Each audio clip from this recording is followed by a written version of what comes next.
Okay, so the sermon then, evidence for the resurrection.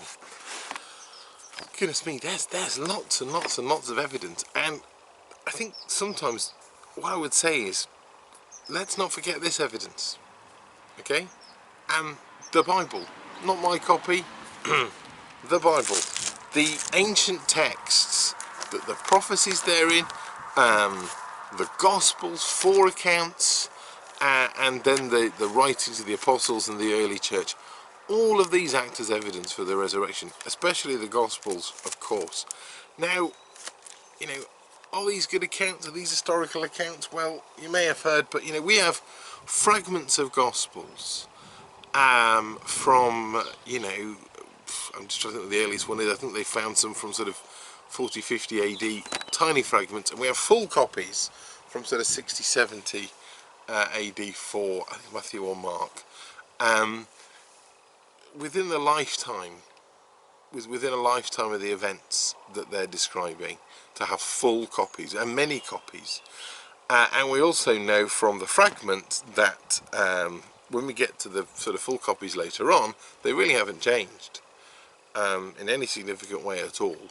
So this is, for ancient manuscripts, this is remarkable. This is absolutely incredible. Something like Caesar's Gallic Wars, I think the oldest copy we've got of that is something like 1100 AD, so after the Norman conquest.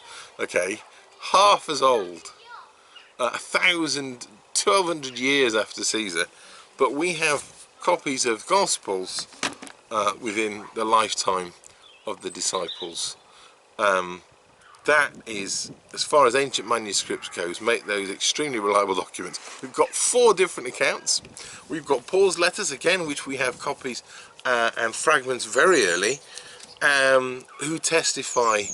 which testify to the growth of the church, the power of the Spirit, the risen Christ, all this sort of thing going on, and how the church developed, which points us back. You kind of see the trajectory of the church and you go, well, that's leading back to something that happened.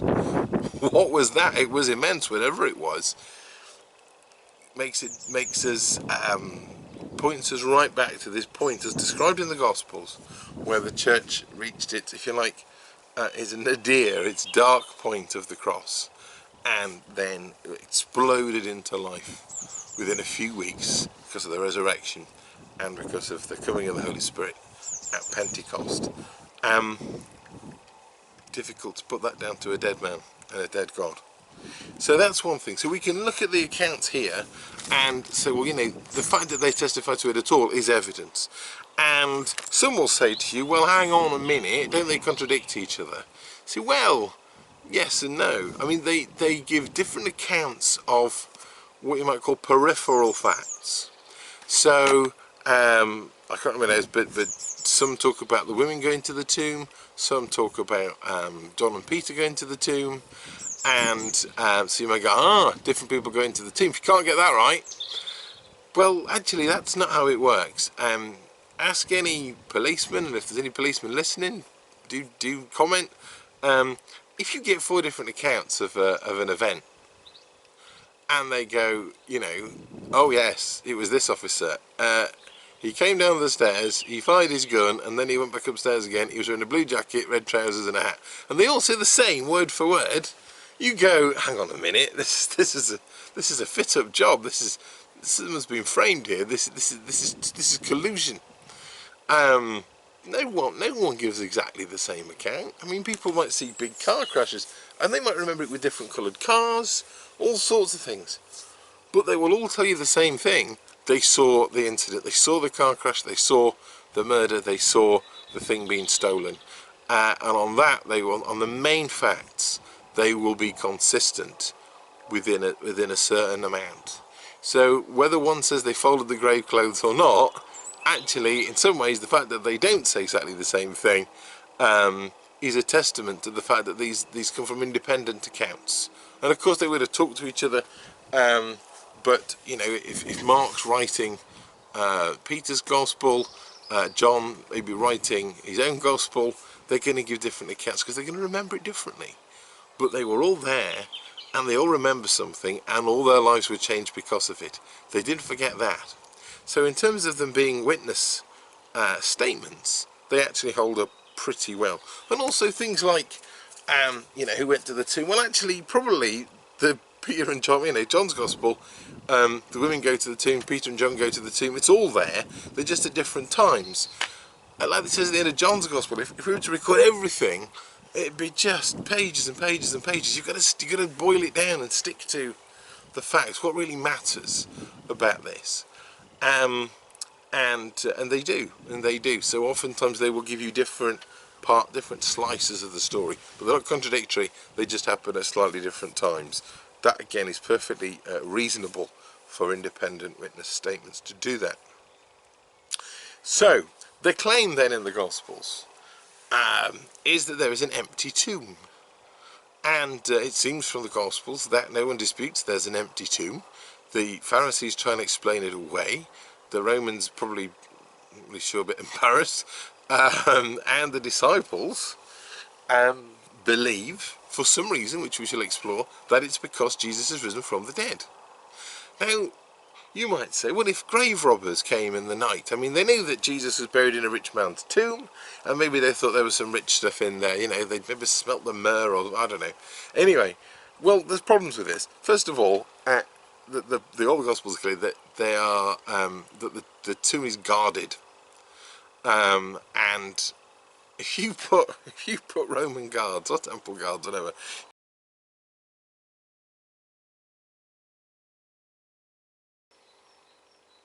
So we see in Matthew's Gospel that the Pharisees, the high priests, and Pilate agreed to put a guard there. It was a Roman guard or a temple guard, but nonetheless they put a guard on it. As a guard, I don't know if that's literally one guard, or a guard is like the guard at Buckingham Palace, which is a number of soldiers. Either way, there's a big bloke with a big pointy stick who's not going to mess about if people come and try and nick anything, and if they do, they're going to have to get past him. So we would know about it if you'd had grave robbers. The other thing I would say is, if you've had grave robbers, you've had grave robbers. You don't automatically think there's a resurrection, or a zombie apocalypse or anything else. You just think someone's robbed a grave. You know, if you wake up one morning and your car's gone, you don't go, goodness me, the car's been raptured. You think someone's nicked it. You don't rush to resurrection as the obvious explanation for something that's gone missing. So why did the disciples come up with that if it's just a body that's been killed, if they never see Jesus' body again? So maybe the Pharisees took it and hid it. Why on earth would they do that? As we see in Matthew's Gospel, they don't want the myth, because they know that people have said that he might, you know, that he talked about coming back to life again, possibly rebuilding the temple, etc. So the last thing they want to do, they'd rather parade his body around the city to try and put this idea to bed. The last thing they'd want to do is to steal it. And what about the disciples somehow stealing the body, bribing the guard, they nick the body? Well, as we'll discover later on, this event, as we talked about already actually, this event changes their lives. If they've nicked the body and pretended that he's resurrected, not only, well, why would you do this? Because normally what happened, if you had someone who thought they were Messiah or some great leader and they shut their mouth off a bit too much and came a cropper, what they did was they found his brother or something, or his son, and they carried on the cult like that. They didn't do this. Jesus had brothers, and they went on to be leaders in the church, but they were never the Messiah. They were never. And this cult, if you like, as some would call it, was a Jesus cult. It was about the person of Jesus. If he's dead, and you know he's dead, why would you give your life for that? And they did give their lives. They died. You know, we find in Acts they're beaten senseless, and they give thanks for their suffering because they've suffered for the gospel. They've suffered for the risen Lord. If you've got the corpse at home, why would you do that? It's not remotely rational. And they all gave their life. They all, you know, gave, even if they weren't martyred, they all gave their lives and risked their lives for the service of the risen Lord, as they absolutely believed him to be. So if they absolutely believed it and it changed their lives, then maybe Jesus did appear to them, but maybe he didn't die. This is another theory, the swoon theory, that Jesus didn't die on the cross, but that the Romans made a mistake.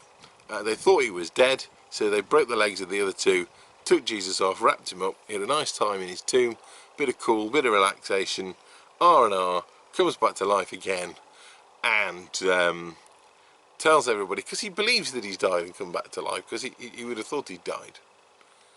And so he's not going to lie to anybody, he just thinks that's what's happened. Well, there's lots and lots of problems with that theory. First of all, no, the Romans were not medical doctors, but they knew how to kill people, particularly the ones who were on the execution squads. Hello, doggy. They knew how to kill people. They knew when somebody was dead.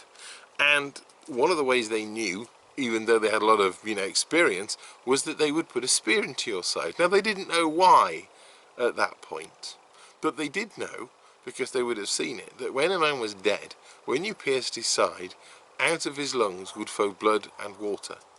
And it flows blood and water because you die of a form of asphyxiation where the structure of your lungs and all that starts to basically disintegrate, and so the lungs fill up with blood and water, and that's what kills you. You drown essentially in your own bodily fluids inside. It's a very horrible way of going, and that's just the end of it, of course. Crucifixion is a brutal process of death, and it's to do with the body trying to breathe and having to position itself repeatedly in new ways in order to be able to do it. And the only way you can do that is to obviously do that against your hands and feet, pinioned to some wood. So it's agonizing, it's awful, and it killed everybody they did it to, as far as we know, and they knew if you were dead and you weren't dead. The other thing, of course, is that Jesus' flogging, which wasn't just with a bit of cane or a bit of leather, was with a horrible piece of kit called a flagellum, which was, so you'd have a stick, you'd have the fronds of leather, and then in that leather at the end you'd have bits of bone, so shards of bone, you have bits of metal, bits of glass, anything that was sharp and nasty and horrible, or sometimes a little sort of like barbells of metal. Anything which was going to rip your skin off and your muscle. This is the blood loss and the shock would be enough to kill people.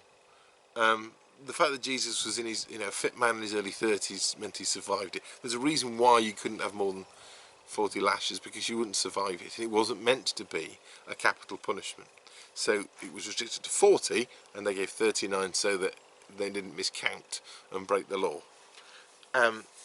Once you'd had that, you would have had to go to, to survive that and get better, you would have needed some good medical attention and an awful lot of rest and recuperation. You think Boris is struggling at checkers.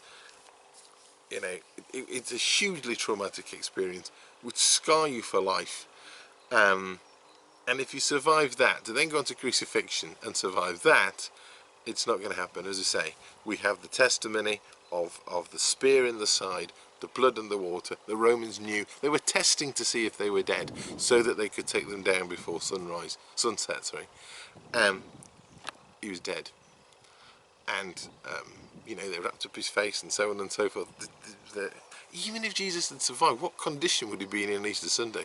He wouldn't be running around pretending to be a gardener. He would have been possibly in some sort of, coma, or, it's just not happening. It's just not a decent theory. No doctor in the world thinks that theory is any good, basically. Even atheists just say it's not a goer. So there's not that. I'm sorry, I must try and get through these quicker. What about a Jesus fraud, a substitute, someone who takes his place? This guy's a very public figure. Everyone knows what he looks like. He's on a cross for everyone to see. If he's not Jesus, he's not Jesus. The Romans aren't daft. They're going to crucify the right man. And if it wasn't Jesus, then the disciples would have known. Again, they're preaching a lie and they're dying for a lie. It just doesn't work. Okay, what about the claim of resurrection itself? It's not a claim. If you were going to invent a new religion to take to, would just blow away, you see, to take to the world, you wouldn't invent resurrection. You wouldn't invent a crucified Messiah. To the Jews, the idea of a crucified Messiah is crazy. The one thing a Messiah did not do is get crucified. You get crucified, you're not the Messiah. Simple as. It's a disgrace, it's a shame, you're cast out, you are, talk about unclean, you're the worst of the worst. That would never happen to God's anointed. No, no, no, no, no. To the Gentiles, to the Greeks, the idea that if that happened to you, that you'd be resurrected physically, and that you were God. God doesn't want to be physical. The idea of being a god in sort of the Gentile Greek thinking of the day was that you wanted to escape the body, and you wanted to go and live in sort of in the stars and be able to understand concepts and philosophies, and without the restrictions of the flesh holding you back from understanding the universe and how it really is. You wouldn't come back in the same body, or any body for that matter. It's a ridiculously difficult gospel to sell. But if it's true, that's all you can sell. If it's true, and a man who claimed to be the Messiah and died a death on a cross but then came back to life again, then you would know he really was vindicated and he really was the Messiah. And however hard a sell it was, you would have to tell the world. And of course, with the power of the Holy Spirit with you and all the signs and wonders they brought with them, they could show that these were not just idle words. This was not just someone who came back to life again, but this was the Son of God who had been victorious in what he'd set out to do, and that now through the power of the Holy Spirit he was going to build his church on earth. So let's have a go. What else have we got? There's loads of these things. Yeah, the other thing is that the disciples, you know, so they base it on this resurrection. Their whole theology is based upon the resurrection. The cross and the resurrection are absolutely central. If you had a bit of a flimsy claim and you weren't sure about it, you'd probably want to, you know, bury that bit away, if you pardon the pun. The whole concept of the gospel is based on the death and resurrection of Jesus Christ. The shameful bit, the cross, and the ridiculous bit, the resurrection. And yet they base everything on it. You wouldn't choose to do that if you were making it up. Whereas in fact, the truth of it absolutely changes their lives. And as we see in Paul's letters and Acts, that truth guides everything they go on to do. Everything they go on to do is based upon this truth. Even when, as Paul finds out in Athens, you know, it's a hard sell. Well, hard sell or not, it's the truth. Or so they believed, and so I believe too. And I think with good reason. What else can we go to? How about the kind of rationalist view that the resurrection didn't happen because resurrections don't happen? So whatever arguments you put up and say, oh well, you know, is it likely this, that and the other? Even if you go with the Sherlock Holmes thing about, you know, if you eliminate whatever is probable, whatever left, however improbable, must be the truth, which is kind of what we're doing. They say no. The old Occam's razor thing: rational, likely, what's probable. Resurrections don't happen, therefore it didn't happen. Dead men don't come alive again, therefore this didn't happen. Okay, you can come up with all the other theories in your like, but dead men stay dead. That's it. Well, they're absolutely right. Dead men do pretty much usually stay dead. I would love to put all the funeral directors out of business by going and praying for people and bringing them all back to life. But what then? Do they just get ridiculously old? What happens to us? This life, this is mortal. It's not meant to go on like this. That's not our mission. Much as we'd love to heal people and change that, and of course we would, particularly with younger folk who die, etc. But you know, we'd love to be able to do that. But and maybe some people claim that they have done that, but the fact is that Jesus' resurrection is an incredibly unusual event, and they never claim otherwise. It's because it's so unusual that, I'll put it this way, they know it's incredibly unusual, and they realise, and because it's unusual, it testifies to the power of God. If everyone came back from the dead, then it wouldn't be so special that Jesus had done it. Jesus brought other people back, but he brought himself back. Not just to grow old and die, but to be the first fruit of the resurrection.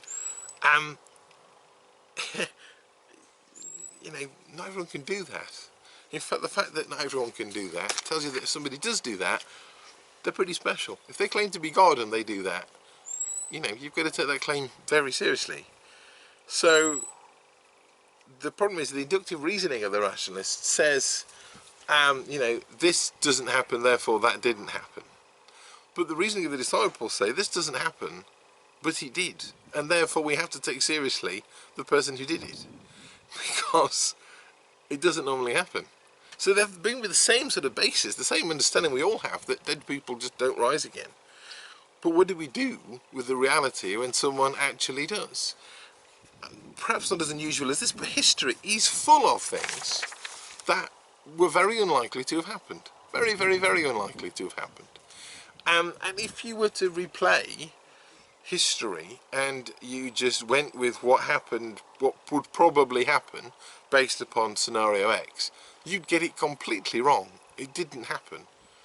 You look at the, I always like quoting the war, but you look at the Second World War and you think, you know, you've got 350,000 men trapped on a beach at Dunkirk, you've got Hitler's army pressing in, what are the chances of you getting your army back? You know, you just look at that and you go, oh, okay, well they've had it, haven't they? Because 99 times out of 100, that's what would happen. That's what did happen in Singapore, Hong Kong, etc.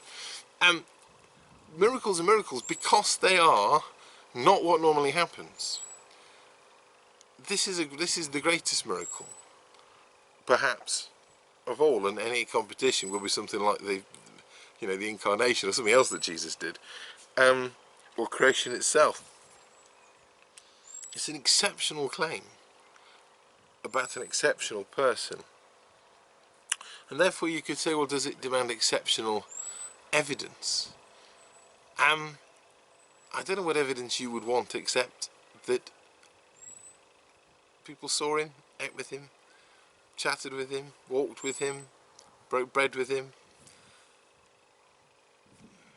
Hundreds and hundreds of people saw it, and lives were transformed by it. Most people's lives don't change the world that much, but this man's resurrection changed the world forever.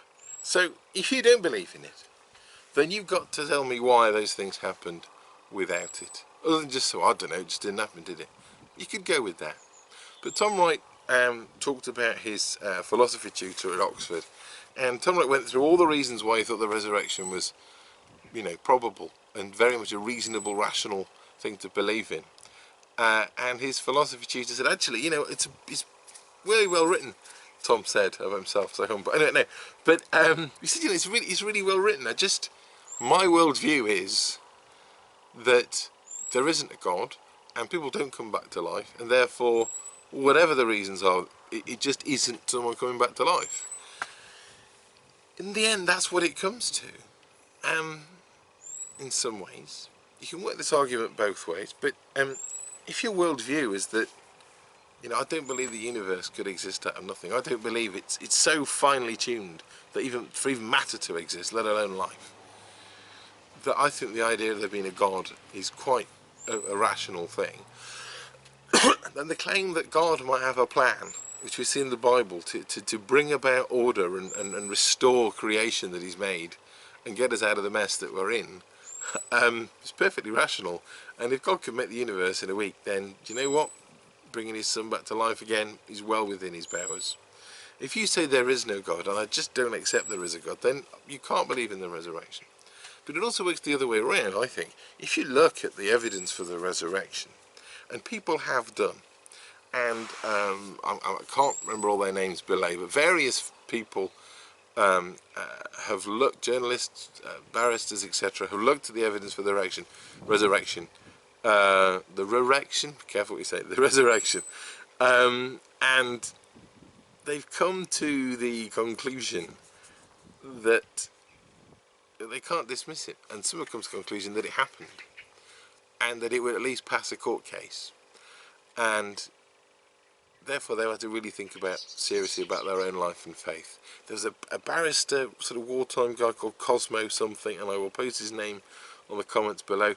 More recent-ish times, a guy called Lee Strobel, who's a journalist, and he looked into it because his wife was a Christian, and he set out to, you know, just debunk it as you do.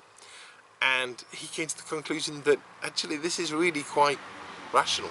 This is really quite reasonable. And he got to the point where I had to decide, am I going to live my life on this? I've got to plant my flag on a hill of something. I've got to make a decision about my life. What truth am I going to base it on? Hello, Naomi. And there's a film called The Case for Christ, which I can put a link to below. It's on YouTube. I don't know whether that it should be a legal copy because YouTube would have taken it down. But you can buy it, or you can look at this link or what have you. C.S. Lewis was another person who looked at the evidence for God and for the resurrection and went from being a non-believer to a believer. But the one thing I would say before I go is apologetics is great. This is wonderful stuff, and there's so much more. And I'd want to talk a little bit about the shroud. We don't normally talk about that in the Church of England, certainly the Protestant churches, because it's like a relic, it's a Catholic thing. Have a look into what's going on with the shroud. If that's a forgery, I'm a Dutch kangaroo. Fantastic things in it which are found in which you think, if this is a forgery, the bloke who did this makes Da Vinci look like an amateur as an artist. They've even found on the eyes of the image of the man on the shroud an imprint of a coin which would have been put over the eyes. Now that wasn't a typical Jewish custom, but it's something that was common globally, still is in some places. Because even in death actually the eyes can open, and that's one reason. And they found this image, and the image is not paint, it's not blood, it's like a sort of photograph created by some sort of energy, they think. I wonder what that could be. And it's a coin called a lepton, and they know, because they've got them in various museums around the world, it's a coin of that area, Judea. It's got Pontius Pilate on the other side, or Caesar on the other side, sorry, it's issued in Pontius Pilate's time, I should say. And it's even got a typo on it, which is a misprinted coin, which they've got a copy of in the British Museum. And there are flowers, images of flowers which they've found, which are flowers of that region and that time of year. And they're even the right amount of open for being picked in the late afternoon, early evening, when they would have been picked for Jesus' burial. You can do what you want with it, but it's fascinating stuff, and people debate it, but in the end it always comes down to people's the worldview. If you don't want to believe, remember that Jesus said people saw miracles and all sorts, and he said if other people had seen these things, they'd have repented ages ago. At the end of the day, the faith is a gift of the Spirit. But the point I want to leave you on is, and it's not just in the film, but this is true. It's in his book as well. That Lee Strobel says he's not. In the end, he had all the evidence, but what made him decide that he was going to come to faith was the witness of Christians and of his wife, who just the way that they behaved, the way that they were, the spiritual life within them. Apologetics is great. I love it. I love it. I love it. I love it. And it really helps my faith. But at the end of the day, you can win an argument and lose a person, or you can lose an argument and win a person. Famously, Cliff Richard debated Paul Jones at a Manfred Man back in the 60s, and everyone agreed that Paul Jones would wipe the floor with Cliff Richard. Cliff hadn't done particularly well in the arguing side of things, but Paul Jones became a Christian. Cliff didn't lose his faith, as far as I know. He still hasn't. And his thing was, I won the argument, but I got to the end and thought, I still want what you've got. I still want that life you have within you, and I can't explain it. The evidence for the resurrection is really important, but one of the greatest bits of evidence that we can share is Christ within us, alive, flowing through everything we do. If you want to show people that the resurrection is real, introduce them to the risen Christ, in the person of the Holy Spirit, living within us and flowing out of everything we do. But the apologetics, back that up, fill it out, etc., etc. But let that flow through us, because the power of the Spirit, the Spirit of God and the risen Christ, is the most potent, powerful, veridical evidence. It's a good word, veridical, look that one up. That we have of the truth of Easter Sunday and why our lives in the world will never be the same again. Amen.